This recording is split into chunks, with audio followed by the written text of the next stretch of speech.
xisbiga dimuqraadiga ee Mareykanka ayaa weerar toos ah ku qaadeen madaxweyne Trump uu ka mid yahay Josh Shapiro iyo waliba Senator Schumer iyo mas'uuliyiin kale oo badan oo ka tirsan xisbiga dimuqraadiga ah oo Ilhan Cumar laftirkeeda ay ku jirto oo Donald Trump lagu eedeynayo shutdownka wadanka uu ku jiro in asaga uu mas'uul ka yahay maadaama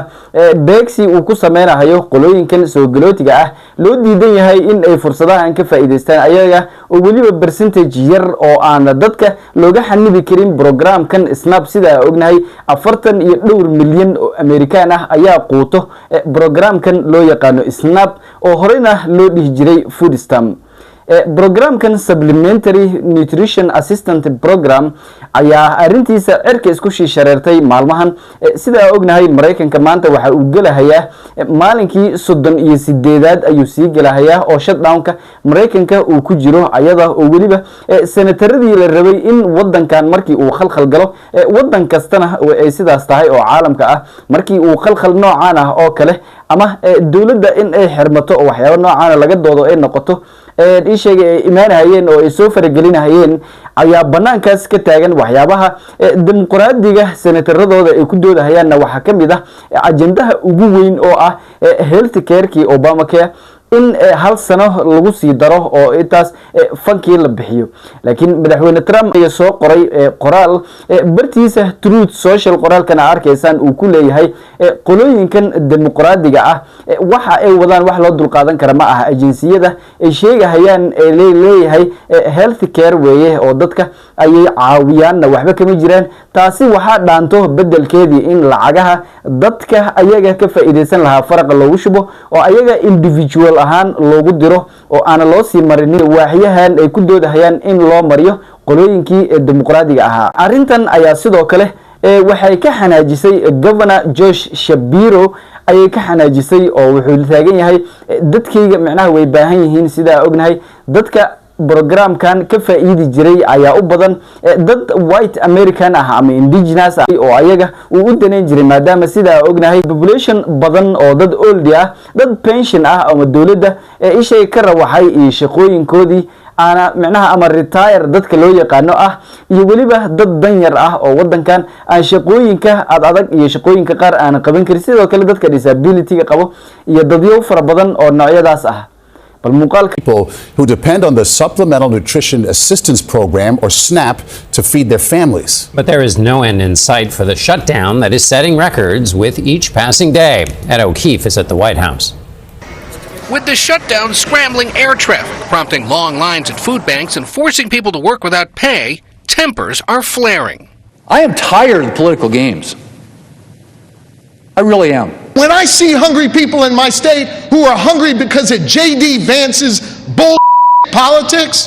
that makes me angry. But President Trump made clear again today he won't negotiate with Democrats on future policy decisions until the government reopens. The Democrats have gone, they're crazy. They're crazy, but they don't care if they hurt the country. After a federal judge demanded the administration fully fund SNAP benefits, the Agriculture Department relented today, saying it plans to release all the money nearly 42 million people rely on for food aid. That includes Janelle Daniels of New Jersey, who suffered as benefits were held up over the last week. It's hard to try to depend on other people to help you. I'm such a very independent, I try to help anybody else in need the best way I can, and it's very hard for me to ask for help. Democrats now say they'd be willing to reopen the government if Republicans agree to extend tax credits for the Affordable Care Act for another year. This is a reasonable offer that reopens the government, deals with health care affordability, and begins a process of negotiating reforms. But Republicans quickly rejected the idea, and the president's demanding the GOP change Senate rules and force the government funding bill through without Democratic votes. I am totally in favor of terminating the filibuster, and we would be back to work within 10 minutes after that vote took place. Ed, the president's approach here, what are the chances this could work? Well, there aren't currently enough Republican votes in the Senate to rip up the filibuster and change the rules as he's suggesting. Now, if you're wondering, when is this all going to end? It likely won't be this weekend. The president's flying to his Florida home tonight. The Senate is sticking around, seeing if it can come up with a deal, while the House hasn't voted in 7 weeks and doesn't plan to return until the Senate acts first. Okay, Ed O'Keefe at the White House. madaxweynaha Mareykanka Donald Trump ayaa sidoo kale sheegay in uu termination ku sameynayo ama uu baabi'inayo sharcigan loo yaqaano filibuster. Sharcigan waxa weeye sharci senatorada markay isku imaadaan ay khasab tahay senatorada in favor of the American agenda ama ajendaha Donald Trump iyo xisbigiisa Republicaanka ah u adeegayo in ilaa iyo 60 senator oo ka tirsan Republicaanka in ay u codeeyaan in ishaga dawladda ay furmato oo shutdownka laga baxo. Codad ku filan ma haystaan qolooyinka Republicaanka sida ognahay Senatka waxay ku yihiin 53 oo ma dhanno 60kii looga baahnaa si ay u buuxiyaan sharciga filibuster oo ishaga uu u shaqeeyo ama dawladda ay u furmato oo markaasi looga gudbo shutdownkan. Sidoo kale waxyaabaha qolooyinkan dimuqraadiga ay soo bandhigeen ayaa waxa kamid ah in si dawladda ay u furmato ay ayagana u ogolaadaan in ay dawladda furmato ay khasab tahay in programkii healthcare-ka ahaa ama Obamacare wax loo yaqaanay hal sano oo dheeraad ah lagu sii daro maadaama waqtigii uu hadda ka sii dhamaanayo oo shutdownka daraadiisna uu waqtigii ooga dhamaanayo ayadoo uu dhamaan lahaa sanadkan uu la dhamaan lahaa programkaas balse waxay codsadeen caqabad kale oo adag oo macnaha ay ka gudbi karin qolooyinkan Republicaanka ah si degdeg ah ayayna uga soo jawaabeen Republicaankii oo diideen in programkan uu sii socdo ama macnaha programkan fundigi la siin jiray hal sano oo kale lagu sii daro xaaladda marka waxay taagan tahay tit for tat waxay u muuqataa sida ognahayba maadaama Donald Trump iyo teamkiisa ay aad u careysan yihiin oo uga careysan yihiin doorashadii ka dhacday gobolada ishay hadii ay noqoto governor iyo waliba hadii ay noqoto duq magaalo iyo hadii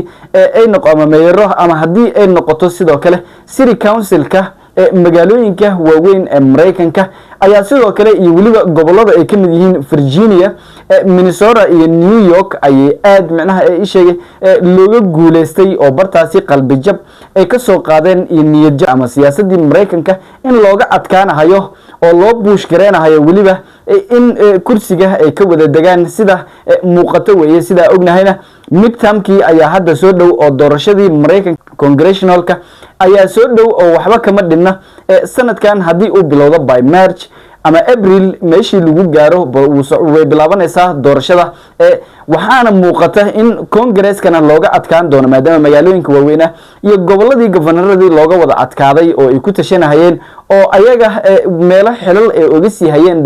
Republicaanka ah dimuqraadiga ay qaateen taasi waxay ku tusaysaa qolooyinkan Republicaanka ah desperate yihiin oo kala carar uu jiro baan sidoo kale Trump waa xilhiintii waqtiga ugu dambeysay ayuu ku jiraa maxlayntiisi ugu dambeysay oo Mareykanka uu madaxweyne ka ahaa sida ognahay wuxuu xitaa public u sheegay da ahaan iyo caafimaad ahaan asaga oo sii wadi kari re-elect gareeyo ama uu isku soo sharixi karin in la re-elect gareeyo ayaa waxa u diidahayo sharciga Mareykanka oo madaxweyne laba jeer ka badan soo noqon karo ma jiro sidoo kale asaga ayaa public ka sheegay in uusan macnaha ay shay ka fikiraynin soo noqosho iyo in madaxweyne uu u tartamo mar kale asaga oo isticmaalayo